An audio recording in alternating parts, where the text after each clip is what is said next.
And so there is no invitation for the Montana schools to go. Also, then you factor in that those schools, the Montana schools, when they're on the road, are obviously the visitors. So they're trying to get in and out and back on the bus.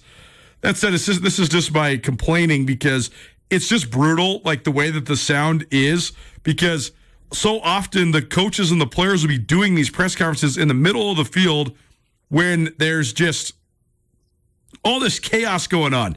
You'll hear everything from lawnmowers to backhoes to tractors to concerts in the background.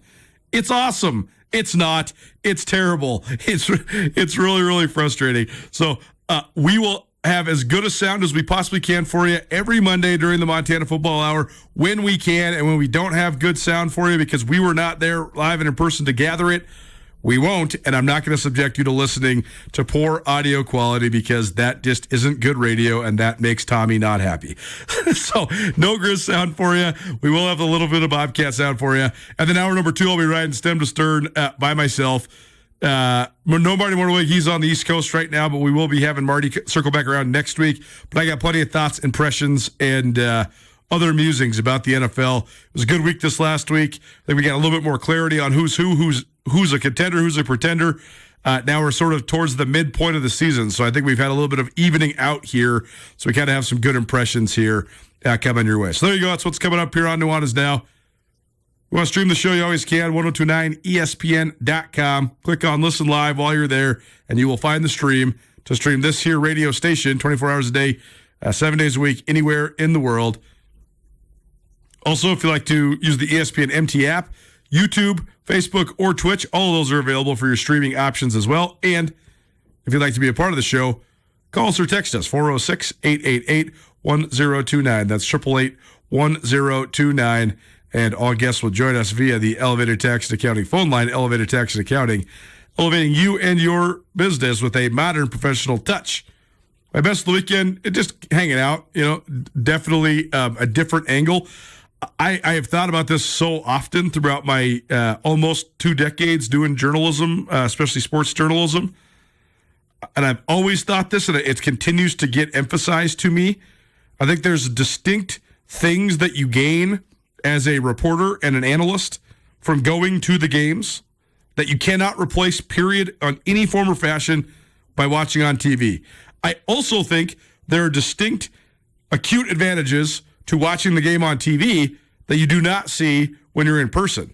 That's why so to me, the best procedure is to go to the game in person and then to rewatch it on TV. That might seem repetitive, but that's what I do. Every weekend I can, I go to at least one of the games, and then I watch both of the games, hopefully 2 times before the show rolls around, and then probably a 3rd time before Wednesday, and that's what helps me analyze all this stuff.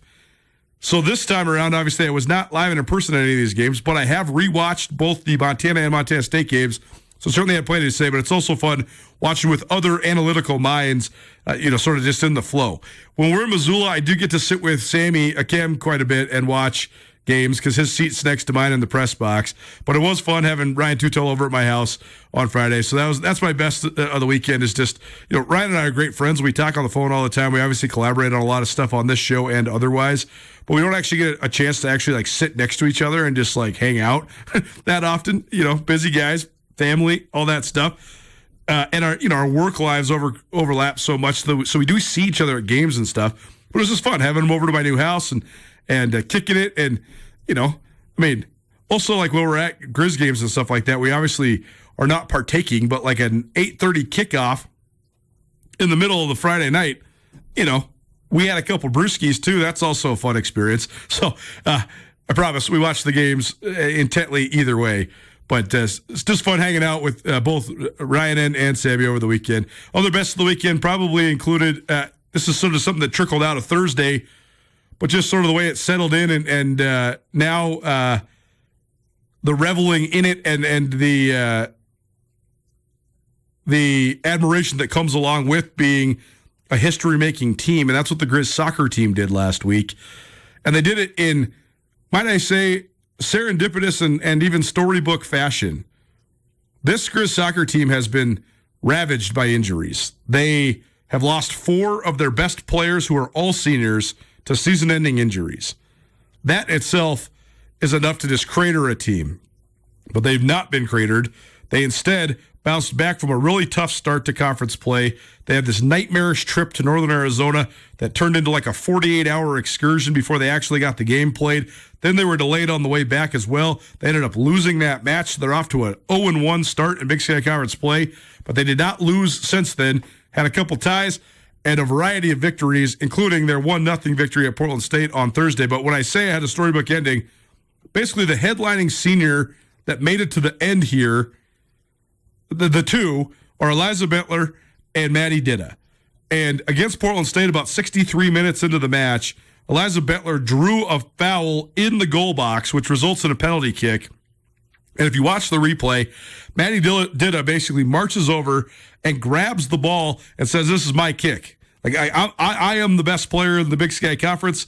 We are tied 0-0 right now on the road with the Big Sky Conference Championship hanging in the balance.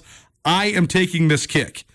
And then she nails it, and they celebrate, and they're able to then play shutdown defense for the next 25 to 6 minutes. And boom, Grizz Soccer, the first first three straight Big Sky Conference champions in the history of the league, which is an impressive thing. Montana's got great soccer tradition. This has certainly been the best run in the history of the conference. So congratulations to Chris Chudovitsky and his squad. We'll hear from them a little later on this week. The Big Sky tournament is coming up in Missoula in 2 weeks. I don't know why the Grizz do that, or why the Big Sky does this, where they have a whole, like, almost 2-week delay. So by the time the Grizz take the field again, because they're the number one seed, they get a first-round bye. So by the time they take the field again, they will have not played for 16 days. A little bit of rest, I think that's good. A lot of rest, especially in aerobic sport like soccer, where you need some momentum and you need to, having light action actually keeps you fresher than doing nothing. So I don't know why the league does that, but that's all to say the Big Sky Conference tournament does return to Missoula November 5th through the 9th as the Grizz host. This is from winning last year that they get the right to host right now this year, but now they get to host again next year as well. So if you would like to find tickets to the Big Sky Conference soccer tournament, go to gogrizz.com/tickets, or just go to GrizzTix as well. There's all access passes there.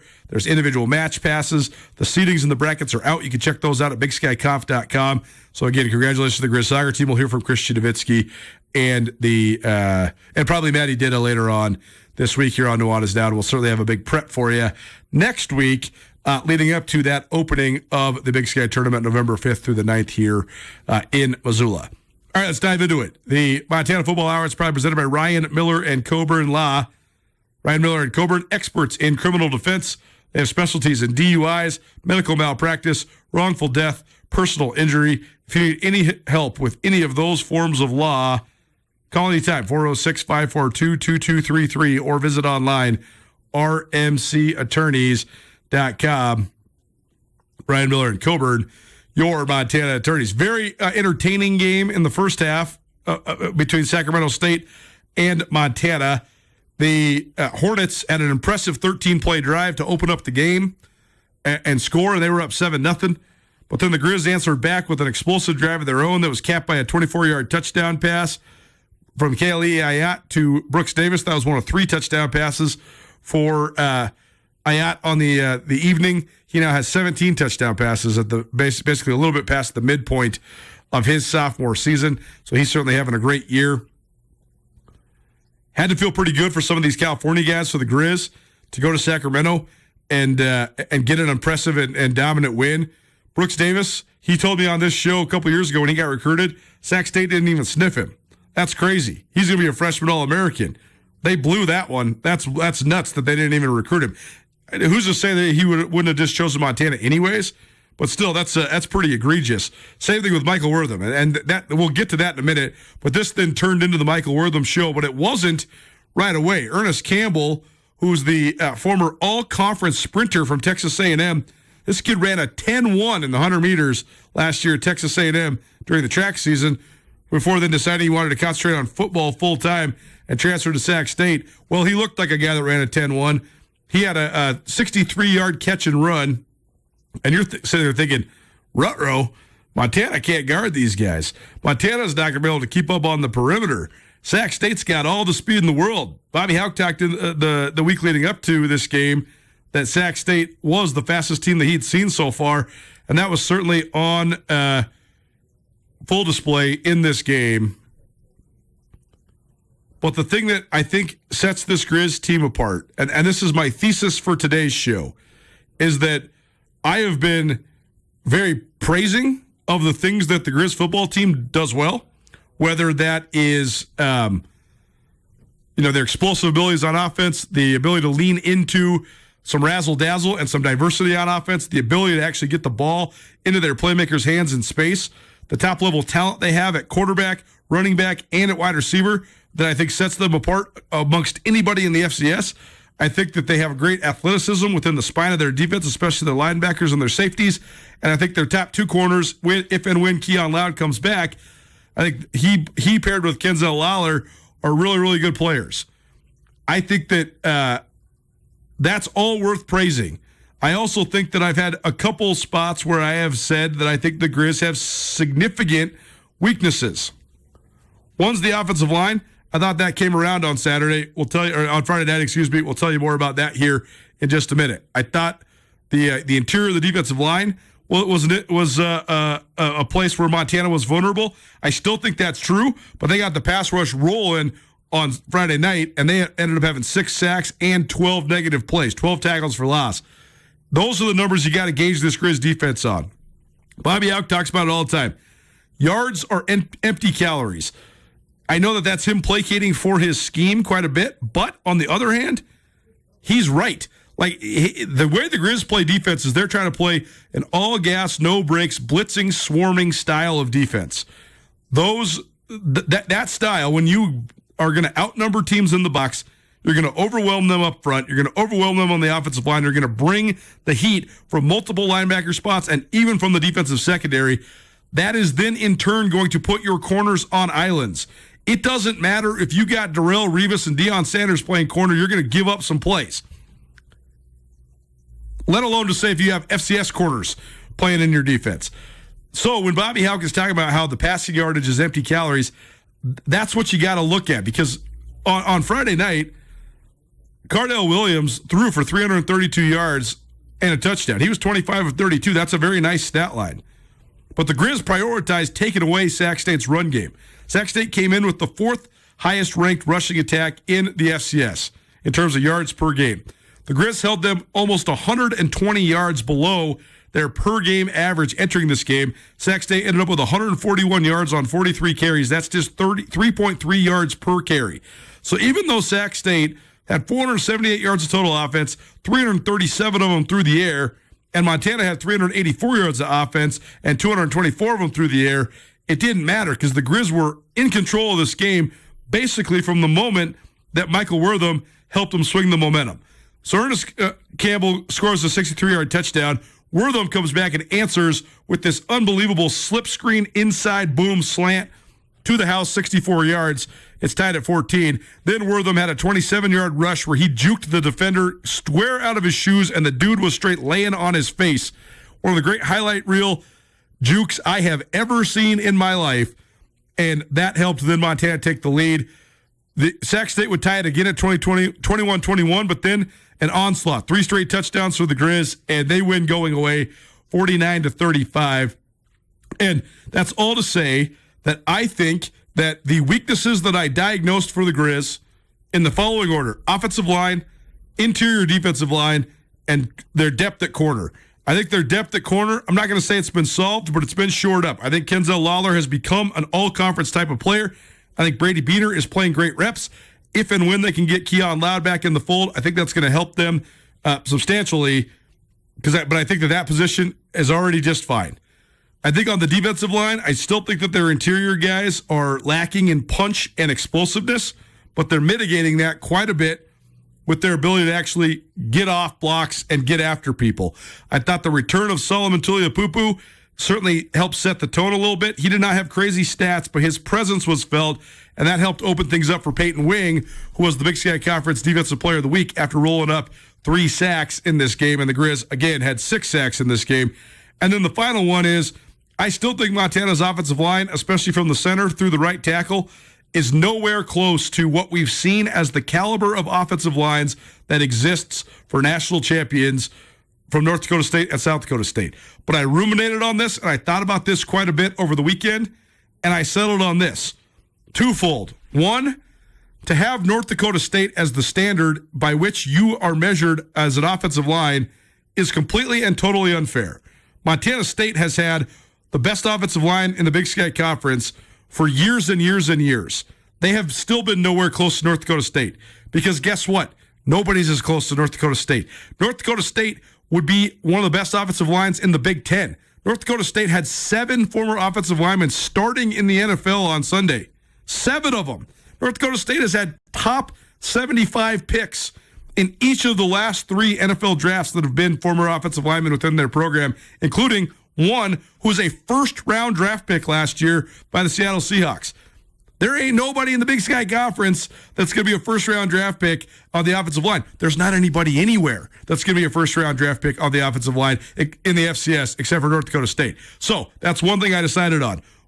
While the standard is the standard and the same team has won 10 of the last 13 national championships, and that's the Bison, and the number one thing the Bison have over everybody else is these dominant offensive lines, I think that standard is unrealistic to hold everybody to the FCS in.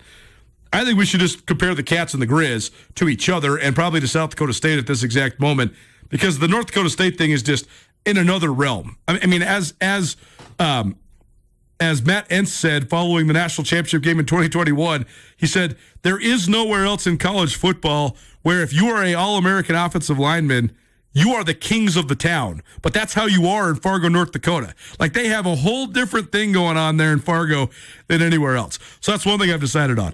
We got to sort of shift the lens of analysis when it comes to the Grizz offensive front.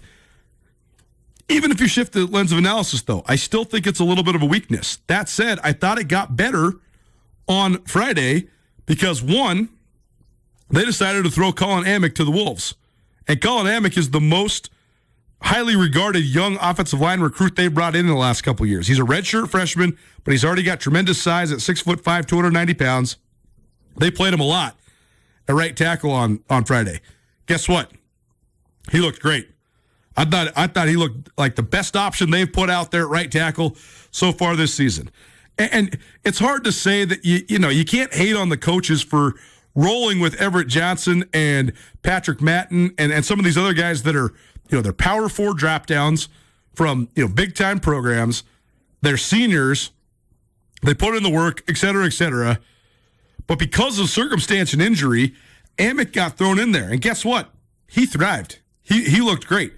I also thought, though, there was a couple other guys that maybe I've criticized in the past. I should say criticized. That's too harsh of a word. That I've analyzed as not performing up to par in terms of the standard that Montana needs to have to make a national championship run. But I thought that some of those guys looked way better on Friday night as well. And I think that there's just a lot that goes into it. I think you can get better throughout the scope of a season. I think that coalescing as a unit certainly helps. But that's all to say that my thesis now is this. If the Grizz continue to lean in to what their strengths are, particularly with the offensive trio that I think is second to none in terms of pure talent in the FCS, in Kale Ayat at quarterback, Eli Gilman at running back, and Michael Wortham at wide receiver, I think the Grizz can win the national championship. And that's the first time I have said that since I moved back to Montana 15 years ago. Will they? I'm not sure. And what we saw in Brookings, South Dakota on Saturday night, was stunning. If you haven't heard, North Dakota State ran roughshod over South Dakota State. They beat them 38-7. And part of that was because Cole Mason, the quarterback for South Dakota State, was out. But also part of that's because North Dakota State's an absolute monster. So am I saying that the Grizz are going to go run the table and go 16-0 and beat NDSU in Nashville? I'm not saying that. But I do think if they continue to lean into what they are doing right now, it doesn't matter if their offensive line is only okay. It doesn't matter if their offensive line is not filled with NFL draft picks. Because they got Michael Wortham and nobody else does. And that's a pretty dang good advantage to have right now if you're the Montana Grizzlies. So come back to the Grizz here in just a minute. It is the Montana Football Hour, proudly presented by Ryan Miller and Coburn-Law. Ryan Miller and Coburn are your Montana attorneys. The Cats came off a bye, and they looked not sharp at all in the first quarter. Then they looked exceptionally sharp in the second and the third quarter. Then they fell flat a little bit in the fourth quarter, but then they slammed the door, and that's what championship teams do, and that's why they are the defending Big Sky Conference champions. Montana State was up 3-0 at the end of the first quarter, even though they were suffocating Cal Poly defensively. Then they got going in the second and the third quarters. They pushed the lead to 10-0 on a Jared White touchdown. And by the way, great job by White for sticking in there, sticking it out. White could have transferred multiple times. He's never been the man at Montana State. He's been buried behind everybody from Isaiah Fonse to Scottre Humphrey to Adam Jones to Julius Davis. He's probably their third or fourth string guy at best right now. But guess what? He scored a touchdown. That was a pivotal touchdown in this game. So that certainly is a feel-good story, no doubt. Montana State, they took a 13-3 lead into halftime. They'd only given up, I think, 2 first downs at the half point. But then in the third quarter, they really turned it on. Julius Davis had the best game of his career. He rushed for 175 yards, and his 10-yard touchdown put Montana State up 20-3. Then Justin Lamson had a zone read keeper where he scored from 4 yards out, and Montana State's up 27-3. But then they sort of let out the gas. Going into the third quarter, Cal Poly only had 5 first downs, only 105 yards of total offense, and the Cats were up 27-3. But then Cal Poly came roaring back. They scored 2 straight unanswered touchdowns. Now all of a sudden it's a 10-point game, and the ghosts of UC Davis are starting to to the Bobcats, because last year Montana State was up 30-8 in Davis, and then they let Davis score 20 unanswered, and they had to escape with a pick in the end zone to secure a 30-28 victory. They still won, but they had to get out of there by the hair of their chinny chin chin. This time around, Montana State did not let that happen. Jabez Woods has a 58-yard kick return that then sets up a pretty swift drive that was capped by an Adam Jones touchdown, and Montana State wins 34-17 going away. Here is Brent Vegan following his team's 6th straight victory. They go into November on a formidable winning streak. 3-score win on the road. I think a game where we had moments of dominance on both sides.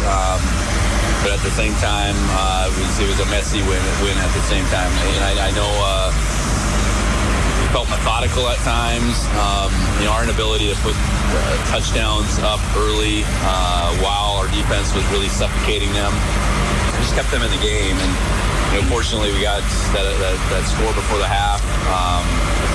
After the turnover, came out and scored in pretty quick fashion offensively, open up a 27-3 lead. And, that's when the knockout punch could be there, and they go on a 4 or 5 play drive. So credit to them. Then we have a turnover, and they score again. And then, I think that's a moment where I thought we really did a good job of figuring out how to answer. We had the long return, and then scored another touchdown. So, plenty of good things to take out of that game. Plenty of things to correct like any week. And none of these games are going to go perfectly. But to go on the road against a really improved Cal Poly team, I just think just how they're functioning as a football program, continues to take steps, and how those kids fought on the other side was very impressive. So it's another win for us, and I think more than anything, it's just another opportunity to come out here and learn about who we are as a football team, and we'll take that forward. White coffee now available at all Florence Coffee locations. Florence Coffee roasters carefully roast the beans briefly over low temperatures, creating a coffee that has more caffeine and a smooth, nutty flavor. This is not your regular cup of coffee. Find out for yourself by trying one today at any Florence Coffee Company location. Here's one thing that I want to challenge people that follow the Big Sky Conference on, and that is you can't just gauge who's good in the league and who's not based on strictly their record, because it's a 12-team league. You don't play 4 teams. So who have you played at this moment? For example, to me, Cal Poly and Idaho State are 2 middle teams in the Big Sky. I think that they're both right in the middle of the Big Sky Conference. Idaho State is 1-4 after losing 31-18 in Northern Arizona this last week. And they're 1-4 because they played Montana, Montana State, Northern Arizona in consecutive weeks. I guess they're 1-3 because they had a bye the week before. And then now they got to play UC Davis this week. So, they got to win over Northern Colorado. Then they play the 3 best teams in the conference, back to back to back. They're 1-3. So you're looking at the record, you're saying, Coulter, this is 2-6 team. How can you say they're middle of the road in the Big Sky? But they are. Cal Poly, same deal. Mustangs beat Sacramento State. And then they lost by 6 points to UC Davis. They gave Montana a run in Missoula. And then they fought pretty good against Montana State. I know you're saying, okay, close but no cigar, who cares? But I just think that you got 2 3-loss teams right now in the league that are better than teams with less losses than them. I mean, I've watched all these teams play. Eastern Washington, great job by them. They won 23-20 against Weber State, and they are on a 3-game winning streak. They're not as good as Cal Poly or Idaho State, even though they got a better league record. So that's what I'm challenging people to look at is who'd you play? Where'd you play them? What was the status of your team? Idaho's another one where I'm unsure about. I thought Idaho was okay when they came into Missoula, but they lost. Then Josh Wood got hurt, and Idaho went on a total free fall. They lost 4 in a row. They get back on track with a 45-6 win over Portland State. But what's Portland State? They're 0-8. Like, what are we even doing? So what do we think of Idaho? I'm still unsure. But to me, from what I've seen, I thought Cal Poly and Idaho State were slightly better than Idaho. I know you might say, Coulter, that's crazy. Idaho's a preseason top 12 team. Cal Poly's won no more than 3 games for 8 years in a row. I'm just judging by what I have seen on film. So there's your Big Sky scoreboard. UC Davis beat Northern Colorado 27-16. Davis remains undefeated against FCS foes. Eastern beat Weber 23-20 in Ogden. Idaho beats up on Portland State 45-6. Northern Arizona beats Idaho State 31-18. And Montana State beats Cal Poly 34-17. Of course, the Grizz on Friday night, the first ones of the weekend to get a win, 49-35. It is the Montana Football Hour. We'll do 3 big things about the Grizz. On the other side, it's probably presented by Ryan Miller and Coburn, your Montana attorneys. We're on Nuanez Now right after this.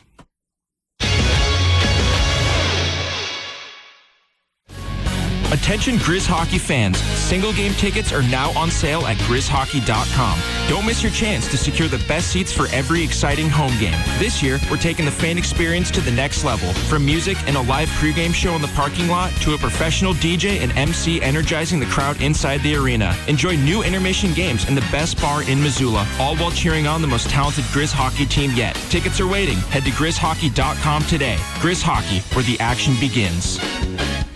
If you're in search of a trading card of your favorite player, or if your kids are, swing into Zootown Sports Cards. If there's a card of a player you're searching for, Zootown Sports Cards has the cards. With an almost endless collection of singles and inserts, whatever and whoever you're in the market for, Zootown Sports Cards has it. 1990s NBA stars, Zootown has it. 2000s football players, Zootown has it. And looking through the collection is half of the fun. Come check out all of what Zootown Sports Cards has to offer in the Stevens Center in Missoula.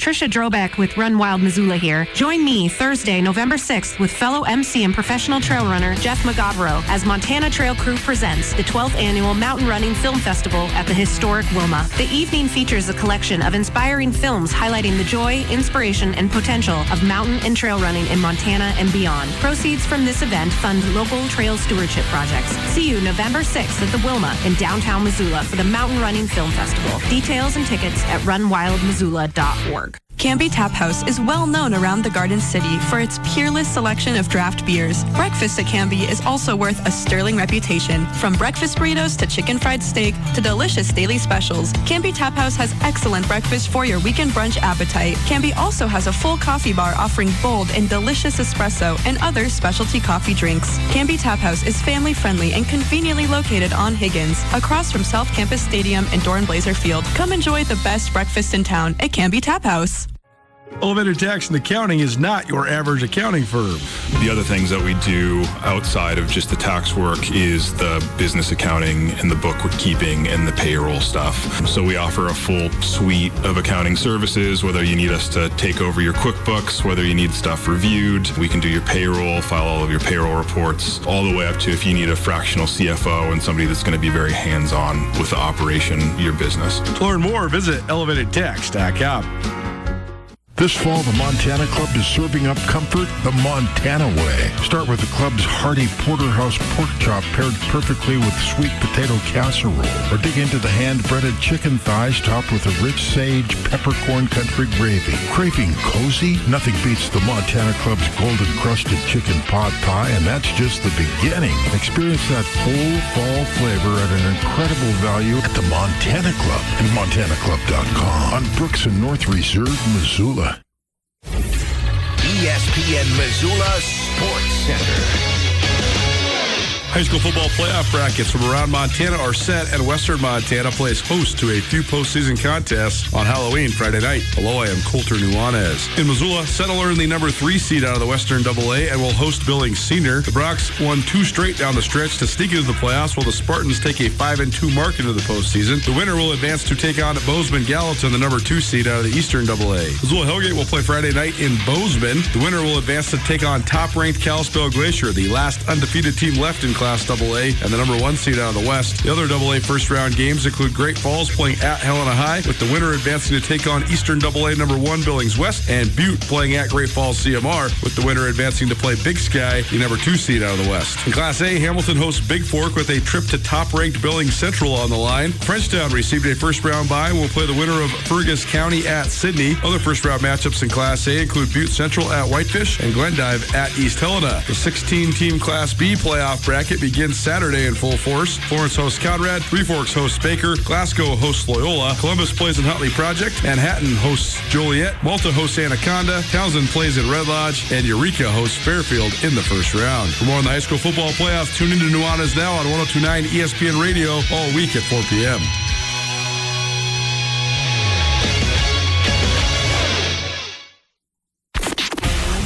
Nuanez Now on 102.9 ESPN Radio Missoula. Jim and Mathis, please come out here and tell these folks who your son is. And Papa tell Russell on the shotgun and get this loot 'cause we ain't got none. Jim and Mathis, please come out here and tell these folks who your son is. And Papa tell Russell on the shotgun and get this loot 'cause we ain't got none. Remember this guy? Bubba Sparks? Man, if this would have came out when the internet was more of a thing, it was certainly like in its, not infancy, but like in its second iteration. But that would have come out even in the 2010s, just to the moon, viral. Welcome back. Nuanez Now, ESPN Radio, SWX Montana Television, and the ESPN MT app. I'm Coulter Nuanez coming to you through the ESPN MT studio here at the Missoula Broadcasting Company. Grizzly Disposal, locally owned and operated, and veteran-owned and operated. Let Grizzly Disposal show you how they can help you with your waste management needs. Call 406-541-7171 or visit grizzlydisposal.com. Grizzly Disposal, the only bears that should be in your garbage, and proud to present the Nuanez Now studio sponsorship each and every weekday between 4 and 6 p.m. right here on 102.9 ESPN Radio. Let's do 3 big things about the Grizz. I'm going to paraphrase here because we do not have sound bites. I apologize for that. I won't go on my rant as to the why, but we don't want to subject you to the Quavo concert mixed with the band, mixed with the guy mowing the lawn, all in the background. It just wasn't good sound. It's just, there's no quality control. It's brutal. Number 1 thing about the Grizz, as almost always, special teams proved to be huge in this game against Sacramento State. First, Sac State's punter fumbled right before halftime. That gave the Grizz a short field, and that's when they first swung the momentum. They ended up turning that fumble recovery into a touchdown. They took a 28-21 lead into halftime. Then they scored twice more in the third quarter to push the lead to 42-21, and they were off to the races after that. They also ran a fake punt where Ty Morrison hit Ian Finch that set up Montana's final score, and Bobby Houck said he actually had a punt block and another fake punt that he did not use, but he was pretty terse in talking about the Sac State special teams in his post game. He basically said they couldn't handle us in the kick game. I had a couple more fakes I could have run, but I didn't. He said I basically was contemplating doing that, but we decided to essentially call off the dogs. But then he reemphasized Sac State could not handle us in the kicking game. I think he even went on to say that he thought their punt protection scheme was unsound. So more spectacular coming from the Grizz head coach, but pretty funny when he does it in such a indisputable and straightforward fashion like he did on Friday night. The other quote I'll share from you is he decided to rub it in, but not even in an unclassy way or even in a brash way. I mean, when you get called the JV and you get called the Montana Pandas, I don't know what you expect other than for Bobby Hauck to shoot back a little bit, and that's exactly what he did on the post-game radio broadcast. He said the JV was ready to go tonight.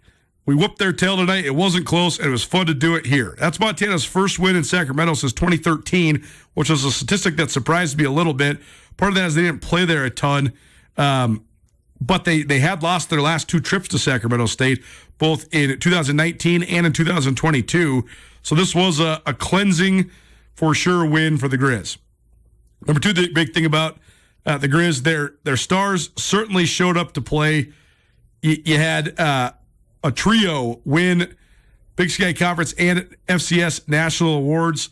Montana's now won 10 Big Sky Conference Player of the Week selections, plus 1 FCS National Player of the Week this week. That was Michael Wortham. It's the most Big Sky Players of the Week for the Grizz since 2011 when they had 12 weekly awards, and the 10 is already tied for the second most in school history, so pretty darn impressive. Michael Wortham was the Big Sky Conference Offensive Player of the Week after having 238 all-purpose yards. He rushed for 89. He had 80 more receiving, and he was also great in the kick return game. He currently leads all of Division I in all-purpose yards, and man, like I keep saying, if you got him, you got a chance. He is an electric playmaker that absolutely just straight runs away from people, and he can take a play that is a well-executed play that should result in a first down or even a sizable gain, and he can take it into a touchdown. Like the 64-yard touchdown that he scored on, they brought him across the formation, and then he sort of lingers and teases that he's going to run a wheel route right up the Sac State sideline, and then as soon as the corner bails and bites on that and opens his hips, Wortham just, boom, option route, slant into the middle of the field. Ayat throws it right in stride, and when Wortham catches the ball in stride, safeties can have angles on him, and they're still not going to get it. They're not going to beat him to the spot. He's that fast. He runs away from people, and that ability to do that is honestly like nothing I can really remember for the Grizz. The Grizz have had unbelievable amount of talent over the years and great receivers. Everybody from Mark Mariani to Samari Toure to Atu Molden. You fill in the blanks all over the place. Junior Bergen even these last couple of years. Nobody is like Wortham. Nobody. He is that special of a player. I'm not saying he's the best player they've ever had, but I do think he's the biggest game-changing player in the scope of the diversity of what he can do offensively, and I think that really just sets the Grizz apart if they continue to lean into this. Peyton Wing was the Big Sky Defensive Player of the Week.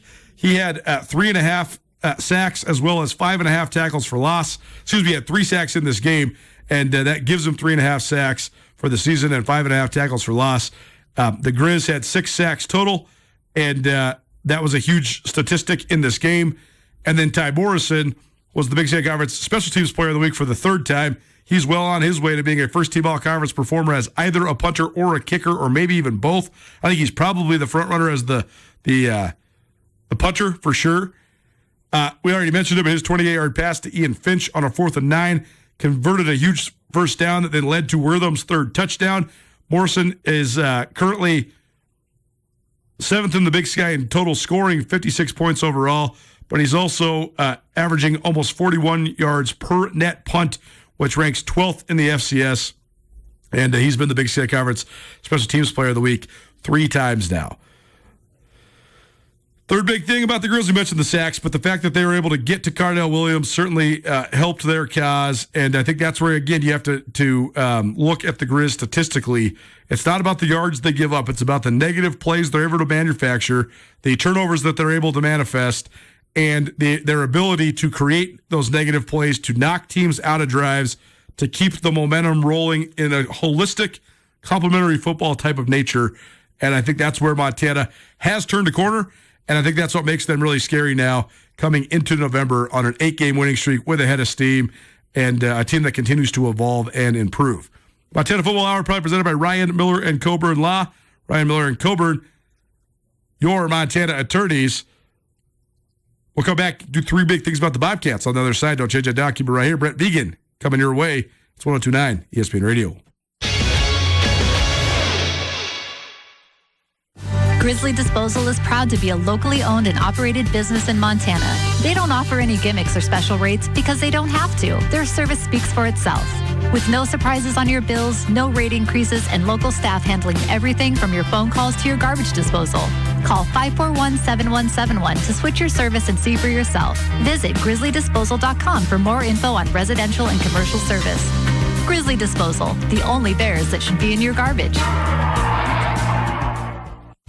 This holiday season, there's a gift for everyone at the Paddleheads Post in downtown Missoula. Cozy up with their Grizz and Paddleheads hats, mittens, hoodies, or vintage logo wear. Great for staying warm while showing your Grizz pride. Need the perfect stocking stuffer? Shop their fun assortment of trinkets, toys, Montana stickers, and University of Montana merch. Find local gifts full of Montana spirit, made for every age and every fan, right here in downtown Missoula. The Paddleheads Post, 140 North Higgins. Bow season is here. You've tracked your bull, hiked the ridge, and earned every step. But one careless move, like a campfire left smoldering, can become a devastating wildfire. Know your local fire restrictions before starting that warming fire. Choose a safe location and make sure your fire is dead out when leaving. Be sharp, hunt smart, prevent wildfires. This message is brought to you by your local fire prevention and education team. Check mtfireinfo.org for more information. Join the American Indian Women's Book Club, hosted by All Nations Health Center. If you're looking for a welcoming, culturally grounded space to connect with other Native women, come share stories, explore powerful Indigenous literature, and build a community together at the American Indian Women's Book Club, hosted by All Nations Health Center. The next book club meeting is November 11th at 1519 South Russell in Missoula at 5:30 p.m. Each gathering includes a potluck dinner, book discussion, and a craft activity or writing exercise. Visit All Nations Health Center on Facebook for more info and to register. Blackfoot Communications has been helping Montanans make strong connections for more than 70 years. With its headquarters in Missoula, Blackfoot has been providing steady, high-quality jobs to Western Montanans for decades. As your caring neighbor, Blackfoot shows their support by giving back to local organizations, causes, and schools in ways that truly matter. Blackfoot's mission is to connect people, businesses, and communities. Connect more with Blackfoot Communications. To find out more about how Blackfoot can improve your connection to our community, visit blackfoot.com. Red's Bar is a beloved institution in downtown Missoula. Whether you want to watch a game, enjoy a cold beer, spend time with friendly faces, or simply wind down, the welcoming atmosphere and wonderful staff at Red's will make you feel right at home. Red's features 14 HD TVs and 2 full-service bars. Stop by and grab a beer with friends while you watch your favorite team play and check out the extensive collection of awesome sports memorabilia. Red's Bar in downtown Missoula, the friendliest sports bar in town. Nuanez Now on ESPN Radio. All I wanna do is on my zoom, zoom, zoom, and a boom, boom. Just shake your body. All I wanna do is on my zoom, zoom, zoom, and a boom, boom. Just shake your body. All I wanna do is on my zoom, zoom, zoom, and a boom, boom. Just shake your body. All I wanna do is on my zoom, zoom, zoom, and a boom, boom. Just shake your body. Check, baby, 1, 2, 3, 4. Check, baby, 1, 2, 3. Check, baby, 1, 2. This stuff is just so funny. This is like when rap was at its all-time best and worst all at the same time. Text me. Do you know who sings that song? 406-888-1029. That's 888-1029. I don't even have a prize for you, but if you know and you text the right answer, we'll find one. We got a big old prize box. There's something in there for you. 406-888-1029. Who sings that early 90s, just absolutely trashy, awesome song? 406-888-1029. Let's do 3 big things about Montana State coming off of their 34-17 win at Cal Poly. This is the Montana Football Hour here on Nuanez Now, proudly presented by Ryan Miller and Coburn Law. Paul, Ryan, Angie Miller, happy to welcome Abigail Coburn to the top-rated law firm in Western Montana. Ryan Miller and Coburn, your experts in law, from DUIs to criminal defense, medical malpractice to wrongful death. Ryan Miller and Coburn, your Montana attorneys. I'm not sure if it was because of the timing or because they were playing on a grass field or because they were playing at sea level or because the lighting at Mustang Stadium absolutely stinks or because Justin Lamson just had an off game or because Cal Poly runs a totally unorthodox defense that shows you a bunch of crazy pre-snap looks and then rolls into other combo coverages. All of those things can be factors. That said, Justin Lamson did not look sharp throwing the ball for the first time all year. He still was just fine. I mean, it shows you the standard that the Montana State quarterback has set for himself so far this year, because he was 19 of 30, which is still 63% of your passes, 176 yards and a touchdown. But there was several of those completions where he looked like he was just throwing it short. He looked like he was just short-arming it or something. That's how you know the Bobcat offense is super balanced and super prolific, though, because Lamson did not look sharp, yet they still threw for 175 yards, and they still had 470 yards of total offense. I know I just got done telling you that yards are empty calories. I'm talking specifically when it's against the Grizz defense, because they basically sacrifice giving up yards all day long to get pressures and negative plays. Whereas Montana State, they're a production-based business on offense. They want to control the ball, churn up the yardage, and churn up the clock. And so the fact that Lamson was not sharp and they still had almost 500 yards of total offense, and that the run game rushed for almost 300, I think that shows you just where we're at the Bobcat offense. Here's Brett Vegan, first of all, just on the prolific run game and how much that set the stage for everything else. Then we'll roll right into Vegan and his perception of what was going on with Justin Lamson. Because if you watch the game, he just wasn't firing it like he usually does. So we'll talk two different things right here from Brett Vegan on Montana State's offensive attack. No, I think that's where our our offensive success definitely starts. And I think we've continued to develop our passing game. This is one of those games where what we didn't do was hit the balls down the field. Throw Jared, that's inside at 20, but that's a play action touchdown. But again, we should have had a couple more between the pass to Rylan Schlepp and the pass to Chris Long. So yes, I mean, the running game, it's all weather, it travels, all those things. And, as we continue to go along, that's got to be our foundation. And it's good to see I think it's definitely become that over the last couple games. Let's then talk about the throwing from Justin Lamson from Brett Vegan. Justin seemed like he was maybe a little late on some passes, or I don't know. What was your assessment of his game? Yeah, I don't think it was a real clean passing game just in general. And there's a lot of things that go in the passing game. There was some protection issues, I would say, at some point. And anytime that happens, especially early, I think he was sped up. It doesn't have to be sped up, but I think he was sped up. And then there was a couple plays in the third quarter, thinking about the throw to Rylan Schlepp and the throw to Chris Long. Those should both be touchdowns, and we only completed one of them, and we didn't complete the other. So I think he continues to fight, but as far as us being dialed in the passing game, we weren't tonight, and there's a lot that goes into it. Again, it's not just Justin, it's protection, it's everything. Number two big thing about the Bobcats, they actually did have a lull defensively for the first time basically since the opening week of the season. I don't even know if they had any lulls against Oregon. They just played Oregon, and Oregon's Oregon, and that's just how it goes, right? Like, you can't really gauge much about Montana State's defensive performance. And honestly, they played well against Oregon. They only gave up 59. I say only because Oregon scored like 70 against Oklahoma State the next week. So either way, regardless of what happened some 2 months ago, since then, Montana State's defense has been completely locked down. They've given up less than 300 yards of total offense for 7 weeks in a row to all their FCS opponents. Coming into this game, they had given up hardly any points. And anytime they'd been tested, they'd completely responded. Well, they were lights out the first 3 quarters of this football game against Cal Poly. Then they actually did have a little bit of a lapse, and they let Cal Poly get going a little bit, and Cal Poly scored 2 unanswered touchdowns. But then the Bobcats locked back in, and part of the reason that they were able to control the game, even with Cal Poly's spurt, was their ability to control the run game. Cal Poly rushed for 50 yards. So anytime you outrush a team by 250 yards, you're going to have a pretty dang good shot of winning. That's exactly where Montana State was on Saturday. Here's Brett Vegan on his team's ability to slow down the run game. I thought we were really dominant early, so much so that they changed quarterbacks and changed their mode, and they're more of a pass team than a run team, but they want to run it just enough to keep you honest, I guess, and we really shut that down. Took them a while to even get a first down. So the way our defense came out of the gate was what you're looking for. Unfortunately, we didn't put up the points through that stretch to really not run away necessarily, but to take full advantage. I think they had to have a first down through that stretch, but we were only up 3-0. I think our defense did what they needed to do for a really good stretch of that game.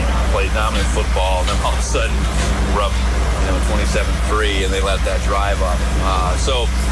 I think each and every week there's opportunities to grow and learn, and I think remain humble at the same time. So I know that performance, ultimately we got the job done, but there's going to be opportunity for plenty of growth out of it too. And then the third big thing about Montana State is I love the fact that Brett Vigen is so self-aware. And it's so interesting to cover these two programs because I think that there's very strong tactics on each side in terms of their public relations and the messaging that they put out there in the world. Bobby Hauck is very militaristic. He's very us against the world.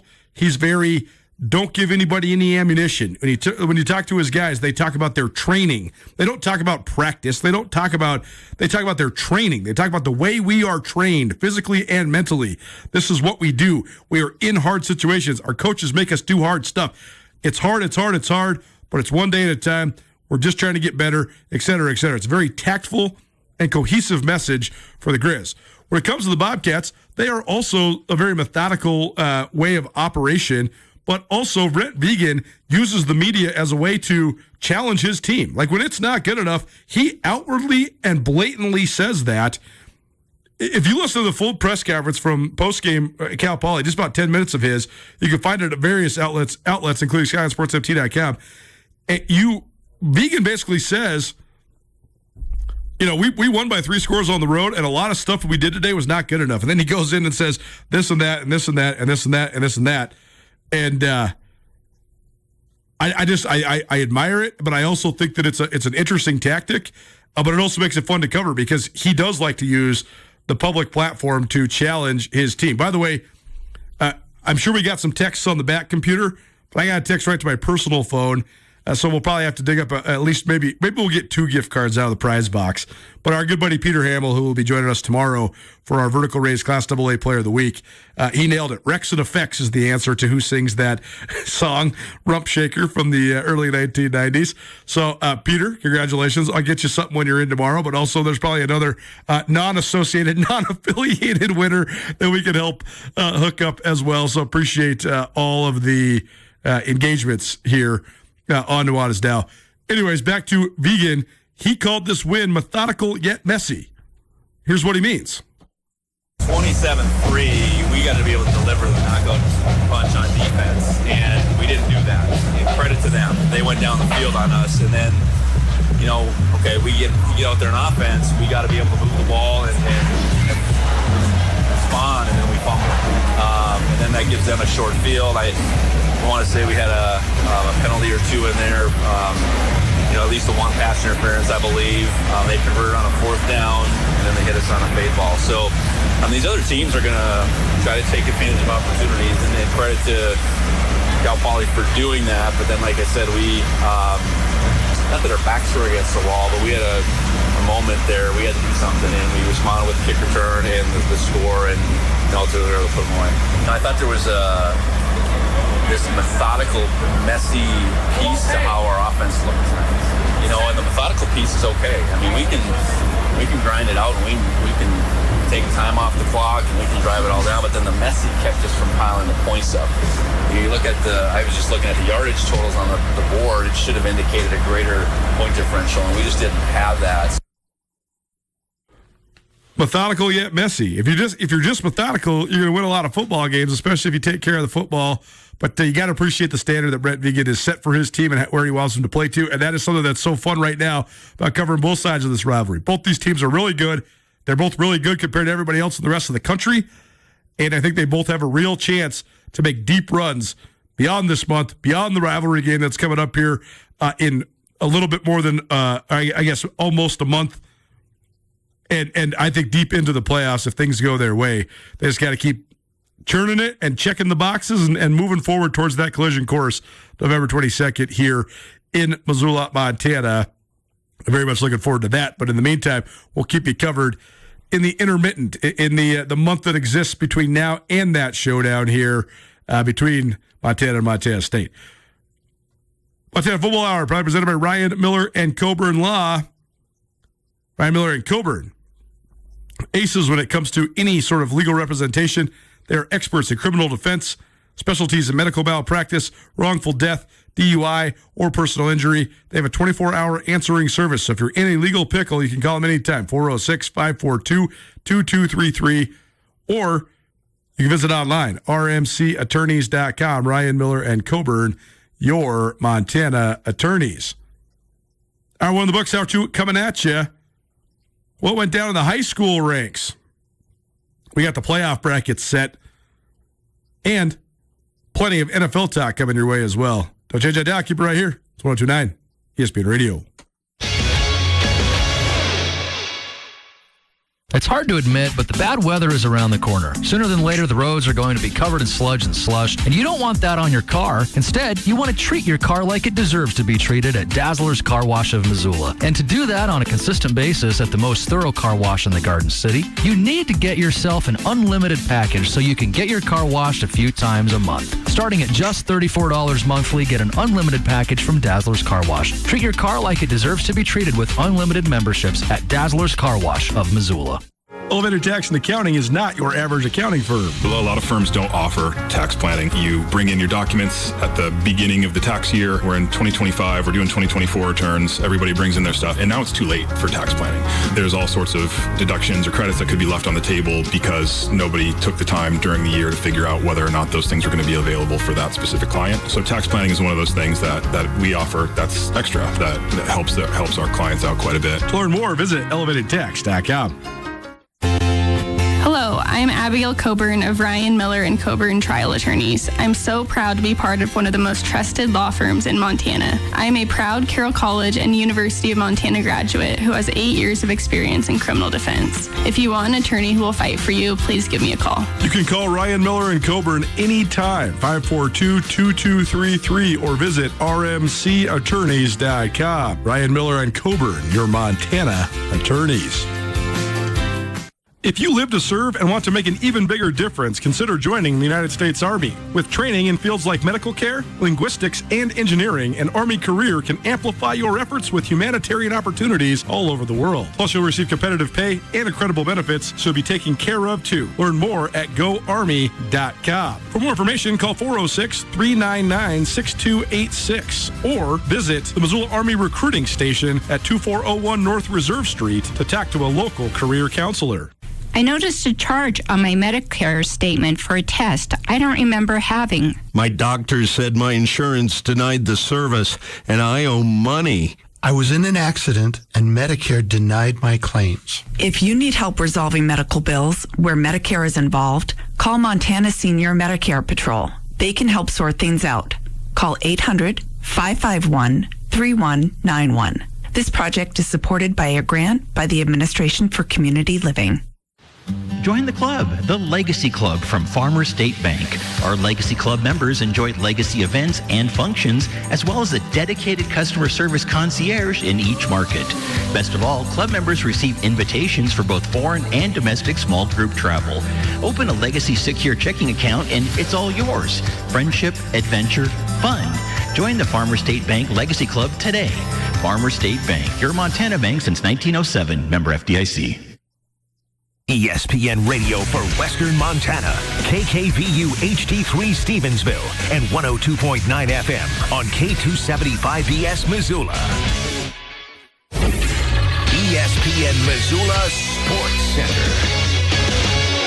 High school football playoff brackets from around Montana are set, and Western Montana plays host to a few postseason contests on Halloween Friday night. Hello, I am Coulter Nuanez. In Missoula, Settle earned the number 3 seed out of the Western AA and will host Billings Senior. The Brocs won 2 straight down the stretch to sneak into the playoffs, while the Spartans take a 5-2 mark into the postseason. The winner will advance to take on Bozeman Gallatin, the number 2 seed out of the Eastern AA. Missoula Hellgate will play Friday night in Bozeman. The winner will advance to take on top-ranked Kalispell Glacier, the last undefeated team left in Class AA and the number 1 seed out of the West. The other AA first-round games include Great Falls playing at Helena High, with the winner advancing to take on Eastern AA number 1 Billings West, and Butte playing at Great Falls CMR, with the winner advancing to play Big Sky, the number 2 seed out of the West. In Class A, Hamilton hosts Big Fork with a trip to top-ranked Billings Central on the line. Frenchtown received a first-round bye and will play the winner of Fergus County at Sydney. Other first-round matchups in Class A include Butte Central at Whitefish and Glendive at East Helena. The 16-team Class B playoff bracket begins Saturday in full force. Florence hosts Conrad, Three Forks hosts Baker, Glasgow hosts Loyola, Columbus plays in Huntley Project, Manhattan hosts Joliet, Malta hosts Anaconda, Townsend plays at Red Lodge, and Eureka hosts Fairfield in the first round. For more on the high school football playoffs, tune into Nuanez Now on 102.9 ESPN Radio all week at 4 p.m.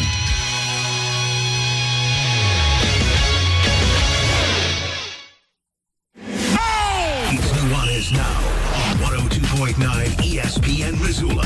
Watch the show statewide on SWX Montana Television. Get your mind right, get your grind right. Look into my eyes if you wanna know me. Before you hypnotize, homie, what do you see? A figure that's just a little bigger than dealers. A hustler count figures, ain't pulled no triggers. And you dig us? We be the ultimate lick. We's the hitters that make the ultimate hits. Kinda bossy. It's got to be done my way. Do what the top of the pyramid, homie. What I tell you, if you lead us west side umbrella, you hit the cellar. Bring me my slippers, black robe, and my globe, and I can rule the world with my eyes closed. Welcome back, 102.9 ESPN Radio. It is Nuanez Now coming to you through the Grizzly Disposal Studio here at the Missoula Broadcasting Company. Grizzly Disposal, locally owned, veteran-owned, and the only Bears that could be in your garbage. Let's talk some high school football first, and then we'll get to the NFL. What an entertaining slate it was, and I'm less grumpy about it because had a great weekend wagering. Funny how that works. No, I enjoy watching the NFL and the high level of competition all the time, and the fact is, even if I get burned on a bet or two, that's what makes it great. That's what makes it exciting, and so I always love diving into the NFL. But here's what went down over the weekend. We're just going to give you scores and matchups, and then we'll go a deep dive into all the high school football playoffs tomorrow. It's going to be a Super Prep Tuesday, maybe even on steroids tomorrow, because I think we're going to do the whole first hour, maybe even to the first hour and a half. Our guy, Blake Hempstead, he wants some Class B time, and Class B is the one that gets rolling right away because there's first rounds for Class AA and Class A coming up, but then you're going to get the quarterfinals when the matchups are the real deal. Like, I really don't think that there's any teams in AA or A that are playing this weekend that are going to win the whole thing or even probably get there. Maybe I'm wrong, and that would be a really cool deal, and we'll certainly cover those stories along the way. But Class B is just a boom, 16-team playoff, and it starts on Friday, and you're going to have all sorts of matchups and mismatches and not mismatches and a whole bunch of fun storylines and narratives. So we're going to do pretty much Class AA and A heavy in hour number 1, and maybe a little Class B action in hour number 2 tomorrow. So we'll save a bunch of the analysis for then. But here are just the quick hitting scores that caught my eye that had an impact on the playoff picture. Bowles-McGalton, they take ahead of steam in the playoffs. They're the 2 seed out of Eastern AA after their 35-0 win over Billings Senior. Great Falls High punched a playoff berth with a 16-3 win over Great Falls CMR. These two teams have been on different trajectories. Great Falls High surged down the stretch, and CMR sort of faded down the stretch. Has to be injuries there, at least a part of that. Maybe I'm just making assumptions, but CMR was rolling earlier, and they sort of took a step back. But either way, both Great Falls teams in the playoffs. But Great Falls High beats CMR 16-3. Butte beats Helena Capital 17-0, so Butte gets into the playoffs. They're the last team, the 6th seed out of the 6 seeds available in the Western AA. And Capital, man, bummer for Capital. Just not the season they envisioned as the defending state champs. They went just 2-7. But what an effort by Brett Linder to put that team on his back. Linder is the best inside linebacker in the state, and he had every excuse in the world to not play offense this year. Instead, he went out and rushed for 1,000 yards and just carried the Capital offense all day long, all season long. He ends up rushing for 966 yards against an offensive line that lost 3 D1 guys last year. So credit to him for sure. And Capital will be back in a big way.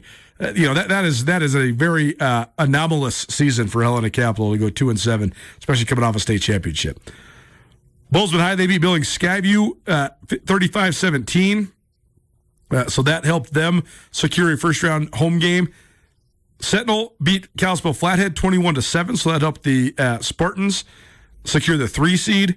Billings West beat Belgrade 55-21, so that kept them as the number 1 seed. We already told you last week, Kalispell Glacier beat Big Sky 42-12, but that still played out that Big Sky got the 2 seed and Glacier gets the 1 seed. And how about Missoula Hellgate?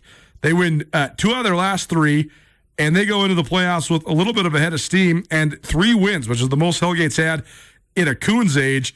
And they will then be the 5 seed out of the West. So we'll get to those those seedings here, those matchups, in just a minute. Billings Central's now won 21 in a row after their 67-13 win over Glendive. East Helena bounces Lewistown, which had an impact on the first round of the playoffs. East Helena wins 42-6, so that gives Lewistown the 3 seed and boosts East Helena up a little bit. And East Helena will host the first playoff game in school history on Halloween night. Laurel, they're the number 2 seed in the East and the number 2 ranked team in the Class A. They beat Havre 49-13. Butte Central beats Dillon 38-27. And then in Class B, Manhattan just keeps on cruising, 62-13 over Whitehall. Glasgow hands Malta their first loss in 21 games. The Scotties beat up on the Mustangs 38-14. So Glasgow takes a bunch of momentum into the playoffs. Rivalry game in the Bitterroot, Forest Carlton. No trouble with Missoula Loyola 42-6. Eureka also takes a win into the playoffs 54-16. Red Lodge, they beat Colstrip 45-7. So here's what your brackets look like quickly. I'll just give you the matchups for the first rounds here for AA, A, and B. Hellgate plays at Bozeman Friday night. Winner plays Glacier. Senior plays at Sentinel Friday night. The winner plays Bozeman Gallatin. Great Falls plays at Helena Friday night, and the winner plays Billings West. And then Butte plays at CMR on Friday, and the winner advances to play Missoula Big Sky. In Class A, Butte Central plays at Whitefish. Winner advances to play Laurel. Lewistown plays at Sydney, and the winner advances to play Frenchtown. Glendive plays at East Helena, and the winner advances to play Columbia Falls. And Big Fork plays at Hamilton. The winner of that advances to play Butte Central. And then in the ever so entertaining and unpredictable Class B bracket, here are your 8 first-round matchups. They all play out on Saturday afternoon. Conrad plays at Florence. Baker plays at Three Forks. Loyola plays in Glasgow. Huntley Project hosts Columbus. Manhattan hosts Joliet. Anaconda plays in Malta. Townsend plays at Red Lodge, and Fairfield plays at Eureka. So there you go. A little prep extra, probably presented by Farmer State Bank. Farmer State Bank, enriching the lives of Montanans since 1907. I'm contemplating. Should we take a break right here? No, I got to give you some more thoughts. I want to do a long NFL segment here, and we will do that here in just a minute. But last thought on the college football weekend that was. A much anticipated battle for the Dakota Marker Trophy played out in Brookings, South Dakota. And the game certainly did not live up to the hype, nowhere close to it. South Dakota State sold more tickets than they ever have in the history of their program. Set an attendance record. They had over 19,000 people there. And this game was not even close. It was all North Dakota State all the time. Part of that was colored by the fact that Chase Mason, the outstanding quarterback for South Dakota State, was out. But that doesn't do much to explain all of the defensive struggles that South Dakota State had. I saw South Dakota State live in week 2 against Montana State. I was impressed with their defensive line. I thought their linebackers were fine, and I thought their secondary was really good. I thought that South Dakota State looked overmatched at every single position on Saturday night, especially when North Dakota State had the ball. The Bison exploded to a 28-7 lead, and then they took a 31-7 lead into the halftime locker room. A scoreless third quarter helped stem the tide a little bit, but then NDSU got another one in the fourth quarter, and North Dakota State wins going away 38-7. The tail of the tape was not even close. North Dakota State, 500 yards of total offense, exactly split down the middle. 243 passing, 257 rushing, averaged 6.8 yards per play. South Dakota State, only 166 total yards, 123 passing, only 43 rushing. NDSU had 24 first downs. South Dakota State only had 11. NDSU ran 73 plays. South Dakota State only ran 47. The star of the day is probably the leader for the Walter Payton Award right now.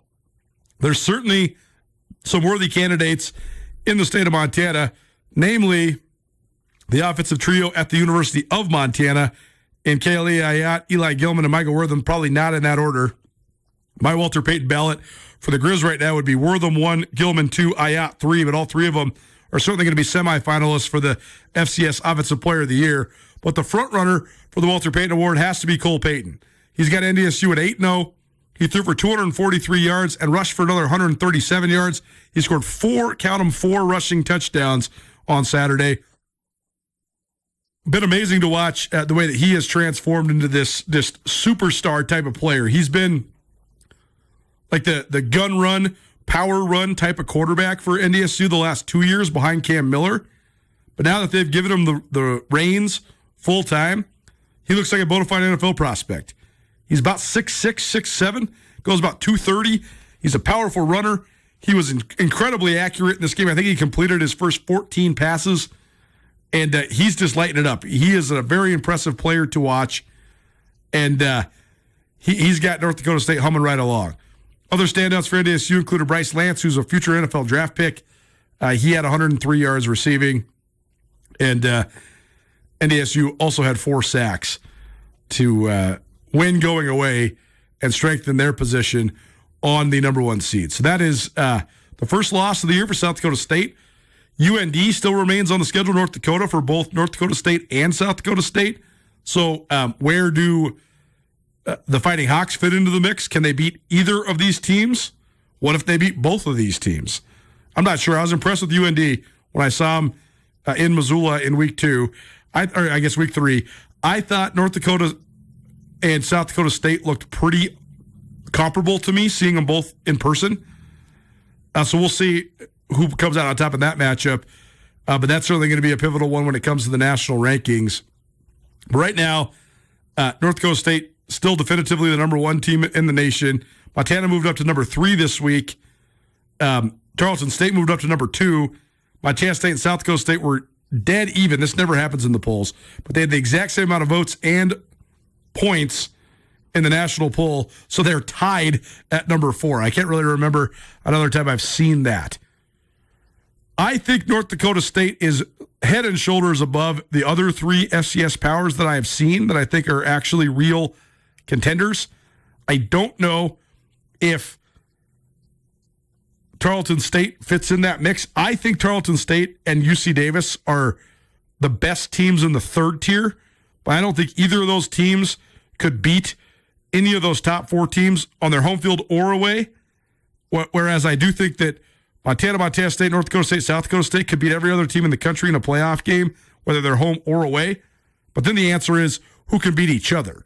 Can anybody come to Missoula and win? Can everybody go to Bozeman and win? How about Fargo? How about Brookings? It's very rare to win on the road in the FCS playoffs. So right now, I got North Dakota State number 1, head and shoulders above everybody else in my FCS power rankings. But there's still a lot of momentum to be gained if you're the Cats or the Grizz. And certainly a win in the rivalry will vault either or with massive momentum into the playoffs. And then we'll see how it all plays out. So certainly plenty more to be determined.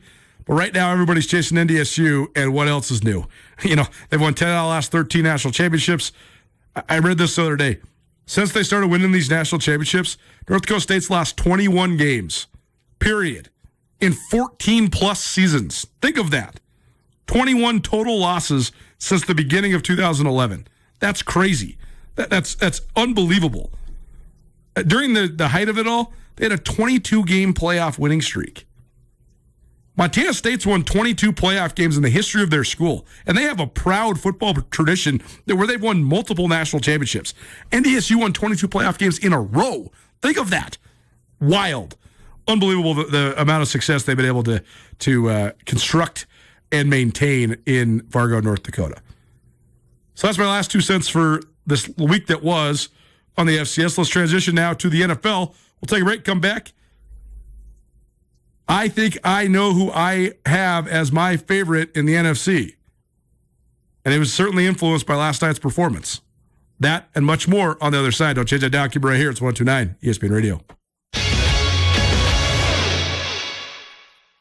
If you're in search of a trading card of your favorite player, or if your kids are, swing into Zootown Sports Cards. If there's a card of a player you're searching for, Zootown Sports Cards has the cards. With an almost endless collection of singles and inserts, whatever and whoever you're in the market for, Zootown Sports Cards has it. 1990s NBA stars, Zootown has it. 2000s football players, Zootown has it. And looking through the collection is half of the fun. Come check out all of what Zootown Sports Cards has to offer in the Stevens Center in Missoula. Attention Grizz hockey fans, single game tickets are now on sale at grizzhockey.com. Don't miss your chance to secure the best seats for every exciting home game. This year, we're taking the fan experience to the next level. From music and a live pregame show in the parking lot to a professional DJ and MC energizing the crowd inside the arena. Enjoy new intermission games in the best bar in Missoula, all while cheering on the most talented Grizz hockey team yet. Tickets are waiting. Head to grizzhockey.com today. Grizz Hockey, where the action begins. Trisha Droback with Run Wild Missoula here. Join me Thursday, November 6th with fellow MC and professional trail runner Jeff McGavro as Montana Trail Crew presents the 12th annual Mountain Running Film Festival at the historic Wilma. The evening features a collection of inspiring films highlighting the joy, inspiration, and potential of mountain and trail running in Montana and beyond. Proceeds from this event fund local trail stewardship projects. See you November 6th at the Wilma in downtown Missoula for the Mountain Running Film Festival. Details and tickets at runwildmissoula.org.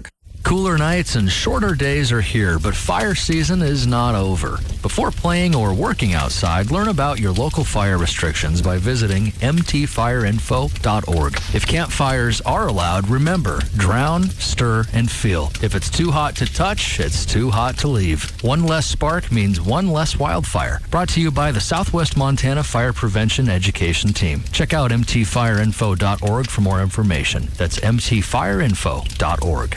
Fundraising is not always a popular word. Then you throw in some parents who don't really know how to do it, and it can become stressful. Vertical Raise can implement hands-on with any high school sports team to help maximize your fundraising efforts. Peter Hamill is an expert in making the process easy and ensuring your team gets the biggest check possible, so your season can go smoothly. Vertical Raise can help provide opportunities for family and friends of your kids to support them from afar. Not everyone can come watch a game, but plenty can contribute to a great cause. To find out how Vertical Raise can help your organization raise money, visit verticalraise.com.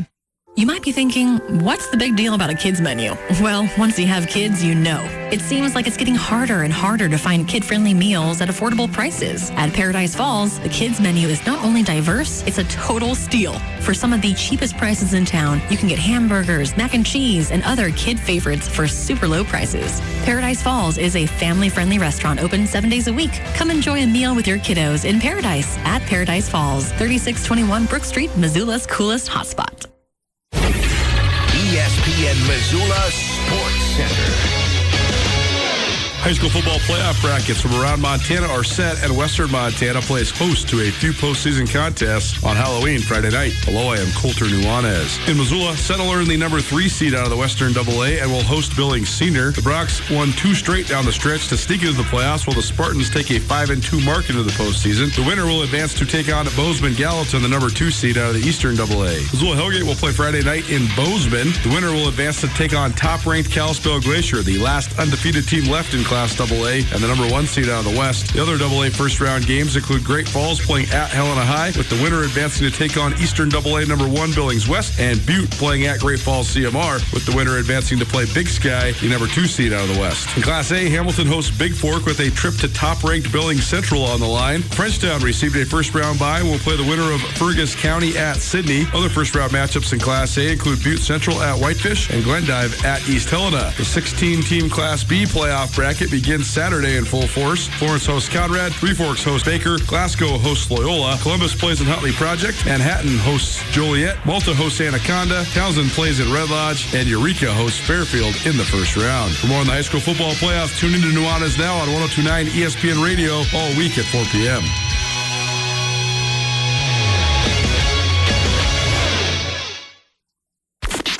This is Nuanez Now on 102.9 ESPN Radio Missoula.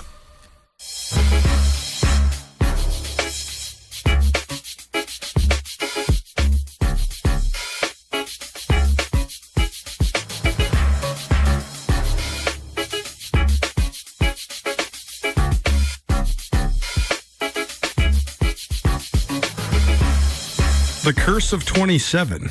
Is it real? Welcome back. 102.9 ESPN Radio, SWX Montana Television, and the ESPN MT app. I'm Colter Nuanez coming to you through the Grizzly Disposal Studio. If you like Grizzly Disposal to show you how locally owned and operated waste management can change your waste management and give you everything you need, call them anytime, 406-541-7171. That's 541-7171. Or you can visit online, grizzlydisposal.com. Grizzly Disposal, the only bears that should be in your garbage. Why am I talking about the curse of 27? Well, Jordan Love turns 27 this week. That is also the exact same age that Bart Starr was when he won his first Super Bowl. It's the same age that Brett Favre was when he won his first Super Bowl. And it's the same age that Aaron Rodgers was when he won his first Super Bowl. And after watching the Green Bay Packers last night in their very thorough win over the Pittsburgh Steelers, despite a great first half by Pittsburgh, I think the Green Bay is the favorite to win the NFC. I think they are the most complete team. I think if Jordan Love can reach his potential and play the maximum of his capacity, like I always say, the NFL is going to have ups and downs all over the place. The way the salary cap is structured and the way that teams are built and the way the revenue sharing works, it's very difficult to be that much more or that much less talented than the rest of your peer teams. There's certainly a little bit of disparity in talent, but most of it comes down to when do you have contracts available to go get the premier talent? Then do you have organizational stability? Do you have good ownership, a good front office, good coaching, good quarterback play, and can you stay healthy? Certainly, the health part is just the one where you're rolling the dice, and it's the luck of the draw across the board. But when you go down the rest of the list, Green Bay Packers have always had great organizational stability and good ownership. I don't particularly like Matt LaFleur, but I think he's a very good coach. I think he's won games at a very high clip throughout his NFL career. They now have a quarterback who's settling in as I'd say top 12 guy for sure. But if he plays like he did last night where he completed 20 straight passes, I think Jordan Love's probably a top 8, could be even a top 6 guy, especially with all the guys that are out right now. Then you add that with the fact that I think the Packers have a top 5 defense, and I think the fact that they just have a steadiness about them that is different than almost everybody else in the NFC. And to me, they are the NFC favorites. They have been, but they've now proved that. They lost in Cleveland, and it made everybody pause. Then the following week, they gave up 40 to the Dallas Cowboys on primetime TV, and they tied. And everybody's thinking, what the heck's going on with Green Bay? But then the last couple weeks, they've really exerted their authority. They've won 3 in a row. They beat a downtrodden Bengals team. They beat a better-than-their-record Cardinals team in Arizona, and then they won in Pittsburgh last night. And I think they have a chance to really get it rolling. Why do they call it the Curse of 27? Well, the Curse of 27 refers to all of the popular musicians who lost their lives at the age of 27. Jimi Hendrix, Janis Joplin, Jim Morrison, Kurt Cobain, Amy Winehouse. They all died of either nefarious or tragic circumstances, mostly drug addiction / drug abuse. Obviously, Kurt Cobain was a suicide, but that was certainly driven forward by substance abuse, no doubt. That's not what we're talking about here, though. Jordan Love's not going to die, and I don't think anybody's going to die when it comes to the Green Bay Packers. But it is just interesting that the 27 club is also associated with the 3 great Packers quarterbacks that have led them to Super Bowl victories in the past. We'll see if Jordan Love can do it now. I don't know if I'm deeming the Packers, in my personal opinion, as the team to beat in the NFC. I don't actually know if they're the Super Bowl favorites or not, though.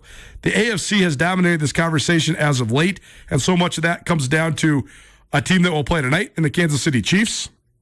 The Chiefs are heavily favored tonight at home against a banged-up Washington Commanders team, which that team is fulfilling what my expectations for them were, and that is to have a really hard time finding any steadiness whatsoever.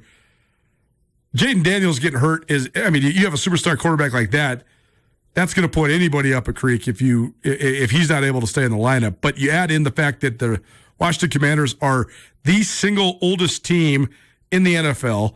You add in the fact that everybody from Terry McLaurin to Deebo Samuel to Austin Eckler to Zach Ertz have all been hurt so far throughout this year. And that's not to mention a bunch of the guys have been banged up on their defense. And Washington's sort of riding the roller coaster right now. They're up and down. But that's almost everybody in the NFC. And that's where I just lean toward the Packers having this element of steadiness that is different than pretty much all of their NFC counterparts. Philadelphia, they're 6-2. They're nice on defense, and when Jalen Carter was out, you could tell how much he meant to them. But when Jalen Carter came back, you could tell how ferocious they could be on defense. They've certainly had some offensive outbursts the last 2 weeks. Jalen Hurts threw the ball all over the yard against the Vikings, and Saquon Barkley looked like, his MVP type of self this last week. But I still think that there's a lack of steadiness on offense. And here, I'll say this. I've been a big Jalen Hurts advocate. I think he's a phenomenal leader. I think he's tough as nails. I think he's really fun to watch. I think Jordan Love, when he's in a groove and at his peak, I think he's better. I think he's better when it comes to winning at the biggest moments. And that's hard to say because Jalen Hurts has won a Super Bowl. But I still think that Love, he throws it better, and I think he throws it more consistently. I love Jalen Hurts. I'm a big advocate for Jalen Hurts. But at their peaks, approaching their ceilings, I just think that Jordan Love has a chance to have a higher ceiling. You go through the rest of that NFC East, I don't think any of those teams are contenders. Cowboys aren't good enough on defense. Commanders are too old. And, the Giants have had their moment in the sun, but I don't know if they're going to be able to do more than muster just a couple more wins, especially with Cameron Scadaboo, who, by the way, what a tragic thing, man. I mean, nobody lost their life, but if this was the olden days, he might have lost his leg. He got a dislocated ankle that was so bad that he had to go straight to the emergency room, have emergency surgery. He was in a tremendous amount of pain. I'm telling you, these guys are so tough, and they get hurt so bad. But I think that backside ankle dislocation that Cameron Scadaboo and Fred Warner from the San Francisco 49ers, that they both went through over the last couple weeks, I think that is among the worst injuries you could have. I've busted my shoulder really bad in football. Collarbone issues. I've had tailbone issues, etc. But ankles are just second to none in the amount that they hurt, and dislocating it backside like that, where it like rolls in and your foot is sticking out. Oh, it's just brutal. I felt so bad for Cameron Scadaboo. I mean, he's having a breakout year. He's got Big Sky ties. He's been on this show before from his time at Sacramento State, and this felt horrible for him. And he's a big part of what the Giants have been doing, but I just don't know how they can maintain momentum. So back to the conversation about the rest of the NFC East, or the NFC in general, excuse me. The other team, I think, I think that there's three teams that really could challenge my notion to the Packers being the favorites in the NFC. And that's the Detroit Lions, the Tampa Bay Buccaneers, and I guess there's four. Detroit Lions, Tampa Bay Buccaneers, Seattle Seahawks, and the Los Angeles Rams. The Lions, I think, have the best personnel. They've also ridden the roller coaster a little bit, and they've shown a little bit more vulnerability than they did a year ago. That's probably maybe an unfair measuring stick because they only lost one game a year ago, and they've already lost two. But I do think that, man for man, offensively and defensively, they got the most studs on either side of the ball. But the Seahawks are right there. And I have been high on the Seahawks. I bet the Seahawks to win that division. They were the third betting favorite in that division, which I thought was a little bit shocking. They were almost 4-1, even more than 4-1 odds to win the NFC West. The reason I picked them over the 49ers, who were the betting favorites, is just because of the 49ers' top-heavy roster. The Rams, I think, are really, really good, and I think they're definitely one of the top contenders in the NFL. But Matt Stafford's 100 years old. Which, by the way, maybe that doesn't even matter anymore. I was thinking this yesterday while I was driving around. We went on a big long walk downtown to get some fresh air, and I was thinking to myself, because the Buffalo Bills Carolina Panthers game was on the radio. Great job by Hayden for getting that stuff on for us. But Andy Dalton started yesterday for the Panthers, and I was sitting there thinking, man, I am not that young anymore. I just went to my 20th high school reunion, and guys that were starting quarterbacks in the NFL when I was in high school and early college are still starting quarterbacks in the NFL. That's pretty crazy. And we're not talking about like just one. You're talking about Andy Dalton. You're talking about Joe Flacco. You're talking about Aaron Rodgers. I mean, it's pretty. Matt Stafford. I think Matt Stafford's my exact age. I think he was my high school class. It's just crazy. I think it says a lot about those guys' longevity and what it takes to play that long, and also how much your mental acumen can stay sharp even if your physical abilities regress a little bit. I think it also says a lot about the quarterback development in college currently, or lack thereof. Like, I think that there's something left to be desired. Like, how is there not just a young guy every year that's coming out of college that's ready to take Matt Stafford's spot? I don't know. I don't know how that all works. But I picked the Seahawks because I thought that, first of all, when I was making these wagers, there was all these rumors that Stafford had a bulging disc or a herniated disc or a broken back or something crazy. So I just didn't know if he was going to be able to do it. He has proved that he can, but then they've been all busted up everywhere else. I mean, Puka Nacua has been out. That certainly hurts them. We'll see if they can get healthy coming off the bye. But I think the Rams are right there. But to me, the Seahawks are the best team defensively among any of these teams except Green Bay. So when I'm breaking this all down, I think the Lions have the best top-end talent in the NFC. But I think that the Packers are right there, and then I think those teams, all three of those teams in the NFC West are right there, and of course the Eagles are right there too. The Bucs are such a wild card because the Bucs can score better than anybody in the NFL. But what happens when you get a bunch of your offensive skill guys out? That's what the Bucs have been going through the last 2 weeks. They rolled in New Orleans yesterday, but that's because the Saints are terrible. Baker Mayfield is the man. I mean, he has had one of the great resurgences of anybody in the history of the league. But when he doesn't have Chris Godwin, he doesn't have Mike Evans, he doesn't have Ibuka, he doesn't have Bucky Irving, then what? They had all four of those guys out 2 weeks ago, and they got whipped. So can they stay prolific even if their main guys get hurt, or can they get those guys back healthy? Mike Evans is out. He's done. He was dealing with his annual hamstring pull, but then he broke his clavicle, so he's out for I think he had to have surgery. I think he's out for the season. Chris Godwin should be back. Ibuka should be back. Bucky Irving should be back. But if Tampa Bay gets to the end of the year, the stretch run of the year, do they have the weapons they need to have the firepower they need to have the offense that they need to win playoff games? I'm unsure. So I'm putting Tampa Bay sort of right outside that group. I'm also putting San Francisco right outside that group because I just think that they have too many injuries right now going on too, especially with Fred Warner and Nick Bosa out. And, Christian McCaffrey's a ticking time bomb. He's one of the best players in the league. But, how much can they continue to ride this man until he falls apart? I'm unsure. So I'm putting them sort of down in that second tier too.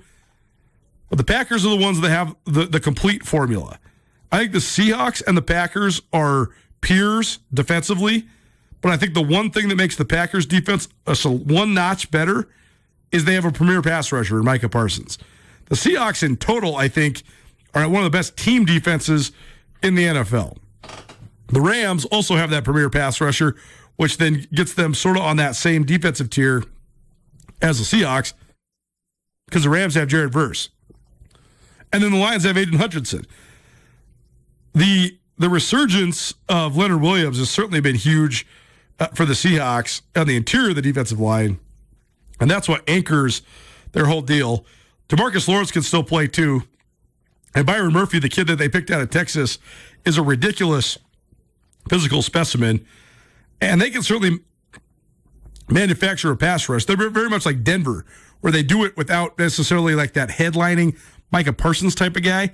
They do it as a unit, but still, I think that the thing that, if I'm tearing this out in the NFC, though, I got the Packers just slightly above Detroit and Seattle and L.A. because I think they're better in total on defense because I think Parsons is the best player. I think they're better at quarterback because I Goff and Love is hard. That's really hard because I think Goff is a guy that gets both praised and hated on quite a bit. I think that his resume is pretty dang good. Some people would say he's just a system quarterback. Well, guess what? Joe Montana was a system quarterback too. He won multiple Super Bowls.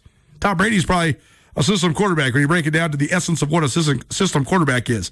So the fact that Goff's been there and done that, won a Super Bowl. I don't know. It's hard to take that away from him. And I still think that if Love reaches his ceiling, he's probably slightly better. I'm taking Mayfield over all these guys' quarterbacks, but I just don't know if he's going to have the firepower around him. And I love Sam Darnold. I think Sam Darnold's playing well right now for the Seahawks, but I just don't know if he's quite at that level with Love and Goff. So if I'm tearing it out right now, I got the Packers, and then I got this next tier that involves the Seahawks, the Lions, and the Rams, and then I think I have my third tier there with Tampa Bay and San Francisco.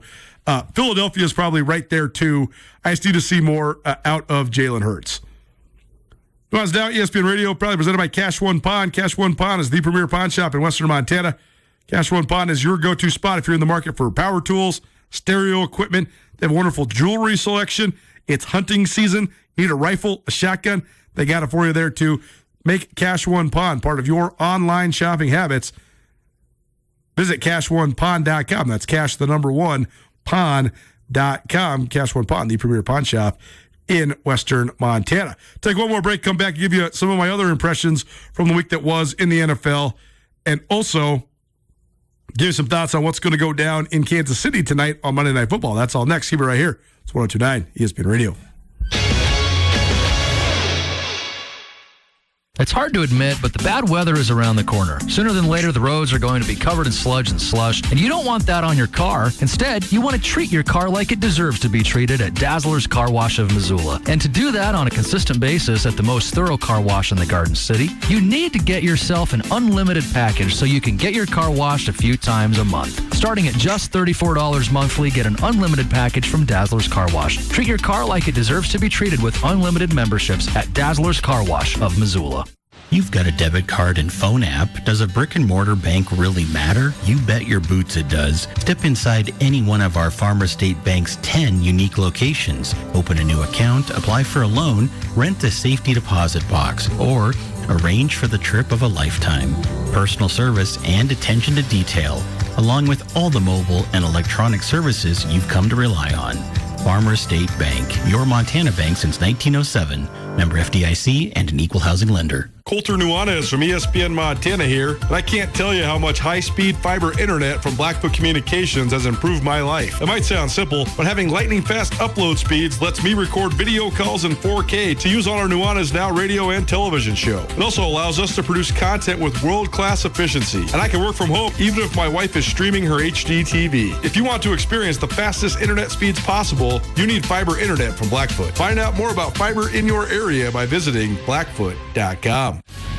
Attention Grizz hockey fans, single game tickets are now on sale at grizzhockey.com. Don't miss your chance to secure the best seats for every exciting home game. This year, we're taking the fan experience to the next level. From music and a live pregame show in the parking lot to a professional DJ and MC energizing the crowd inside the arena. Enjoy new intermission games in the best bar in Missoula, all while cheering on the most talented Grizz hockey team yet. Tickets are waiting. Head to grizzhockey.com today. Grizz Hockey, where the action begins.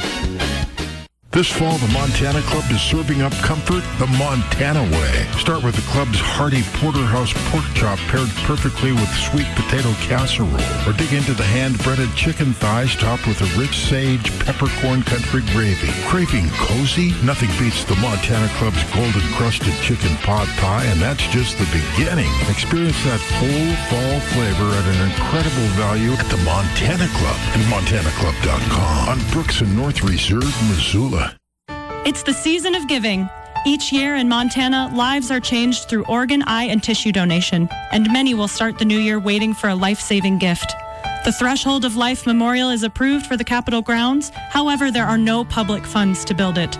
This holiday, join us in honoring those impacted by organ donation with a charitable gift to the Threshold of Life Memorial Fund.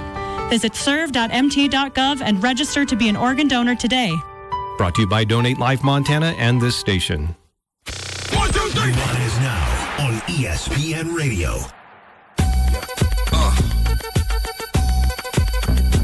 Mike microphone checker, swinging sword lecture, closing down the sector, supreme neck protector. Better want him, kid, Mr. Mepsa. Ballin' pop, about to blow his lid from the pressure. Too hot for TV, for cheesy. Too many wanna be Harvey Easy. It's all in together, going all out together. It don't take much to please me. Still, homes are never satisfied like the Stones. We don't condone fighting, see them selling crossbones. Protecting what I'm writing, don't clash with the Titan who blast with a license to kill rap recitants. Come on, in the zone with your dinner from the group home to Cal. Up your lifestyle. Welcome back. Nuanez Now, ESPN Radio, SWX Montana Television, and the ESPN MT app.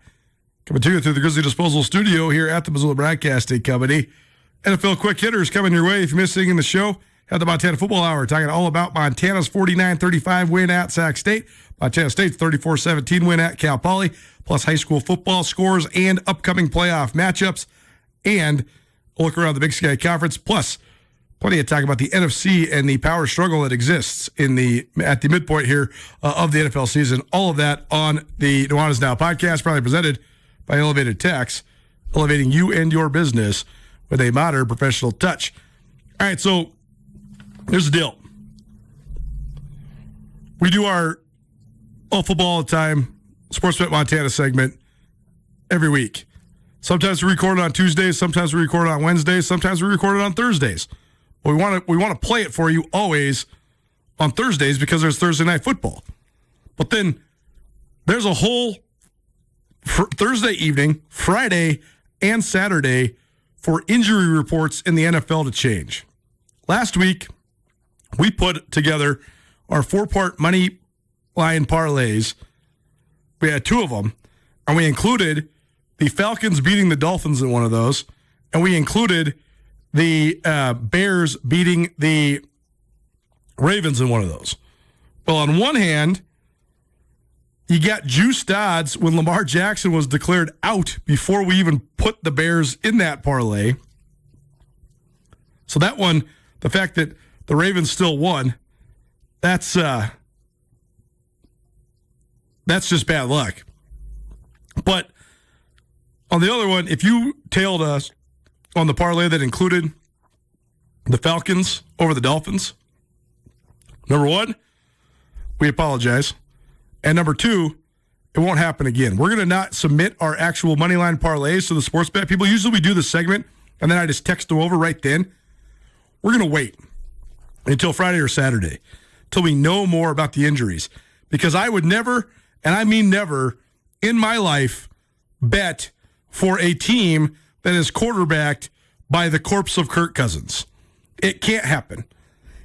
The guy, I hated on Kirk Cousins when Kirk Cousins was at the peak of his powers in Minnesota.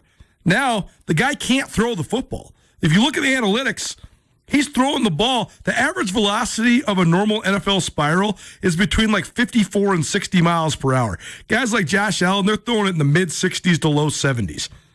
Kirk Cousins is throwing the ball like 27 miles per hour. He can't throw it. He can't throw it anymore.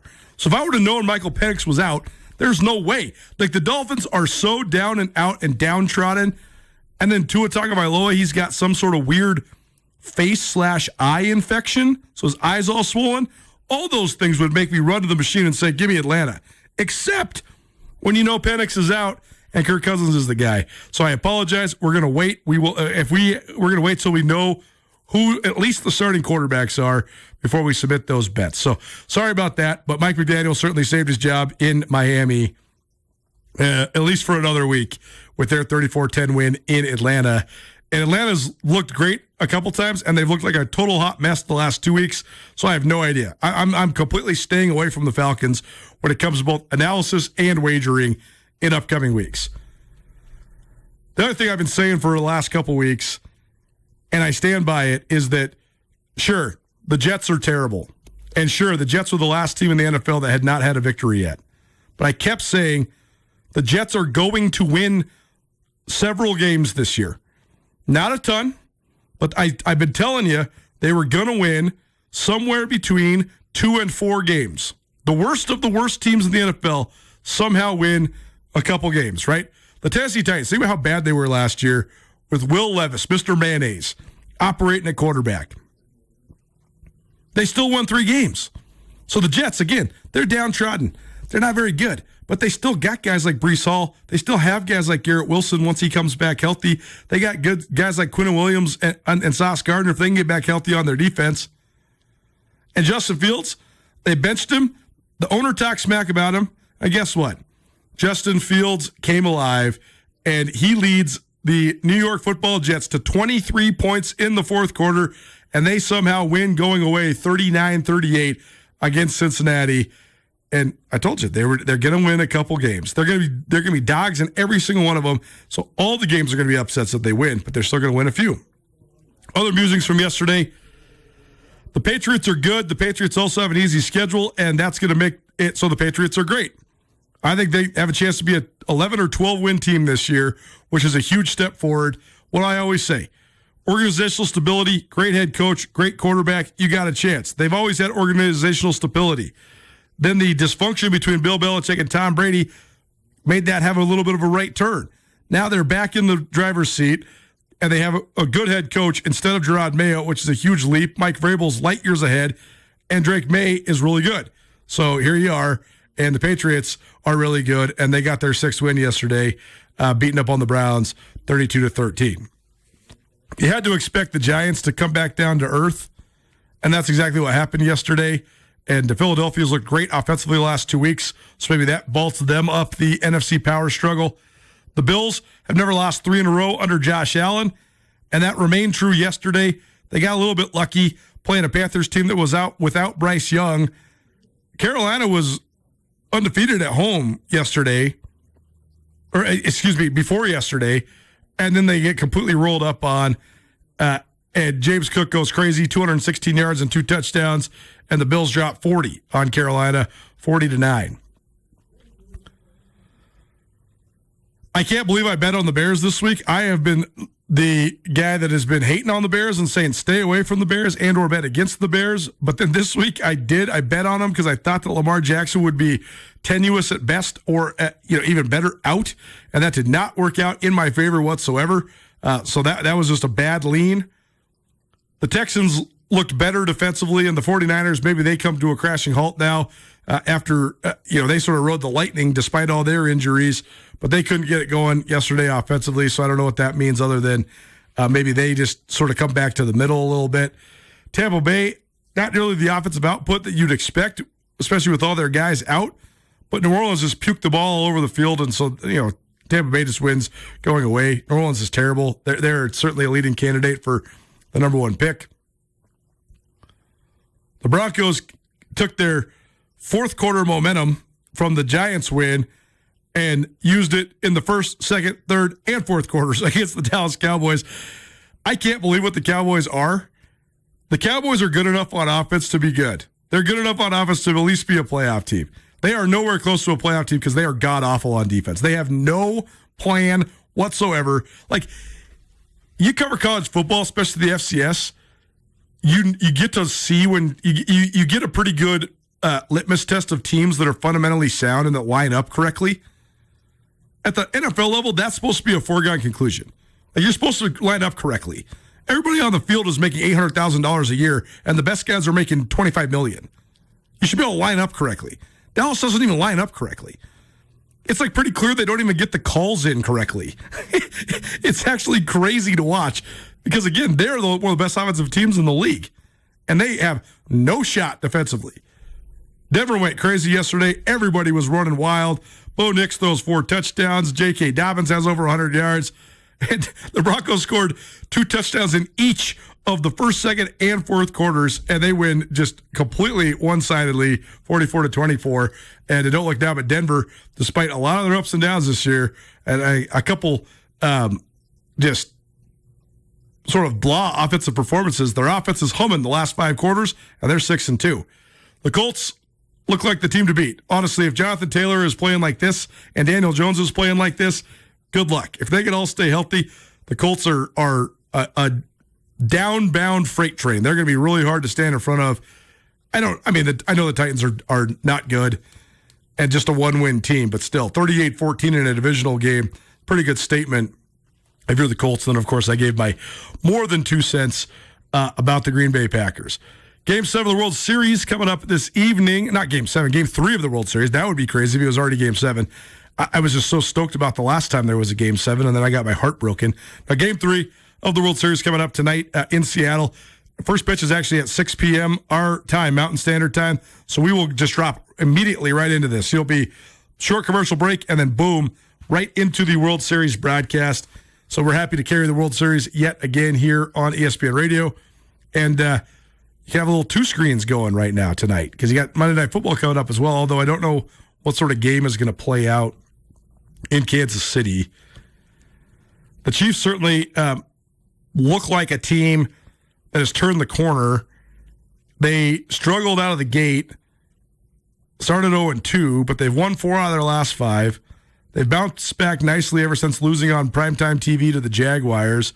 They crushed the Lions on primetime, and then they rolled the Raiders last week. I mean, who knows what that means? The Raiders are also completely downtrodden and terrible. But tonight was supposed to be, a real showcase between, the man who's sat on the throne as the top NFL quarterback for the last 6, 7, 8 years for Patrick Mahomes, and one of his up-and-coming challengers in Jaden Daniels. But Daniels is out, and Washington is a complete mess. They are hurt all over all over their lineup. They're busted up. And that's what happens when you're the oldest team in the NFL. So Kansas City opened as 13.5-point favorites. It's since moved down to about 10.5, but still expected to be a double-digit breeze of a win for Kansas City. They've certainly turned a corner offensively with the return of Rashee Rice. You can talk about the controversy surrounding him, but he's certainly a bona fide playmaker. So it should be Kansas City on cruise control, and maybe Chiefs will get out to a big lead, and we can just concentrate on the baseball. But we'll have eyes on both these things tonight. When it comes to the World Series, Toronto was electric in Game 1, and they stole Game 1 in impressive fashion. Then the Dodgers got back on it and won Game 2, but now they're in L.A. tonight, and it's going to be uphill sledding for Toronto. But they did do what they needed to do, and that's at least split those first 2. You probably want to get the first 2 straight up, period, at home, but the fact that you at least got 1, I think it helps you. Speaking of old guys, got Max Scherzer on the bump for the Blue Jays, but you got Tyler Glasnow on the bump for the Dodgers. Glasnow, not the old guy. He's one of the just in his prime guys for this LA pitching staff. So it should be a good matchup between the pitchers. We'll see who can get hot and get off to a good start. But the World Series is upon us, and at least we have a 1-1. So we're going to get at least to 5 games, no sweeps. So that's good news, and we will certainly roll right into that. Tomorrow, a Super Prep Tuesday coming your way. We'll have analysis across AA, A, and B for all high school football. We'll also dive into maybe what's going on in the volleyball ranks, and we'll also have our latest Grizz player interview, efforting some of the big guys from the Montana football team. Got an offensive and defensive line request. We'll let you know who we have then. In the meantime, right now, the World Series coming your way. Don't change that now. Keep it right here, 102.9 ESPN Radio. Hey, it's Colter Nuanez from your favorite daily sports talk show.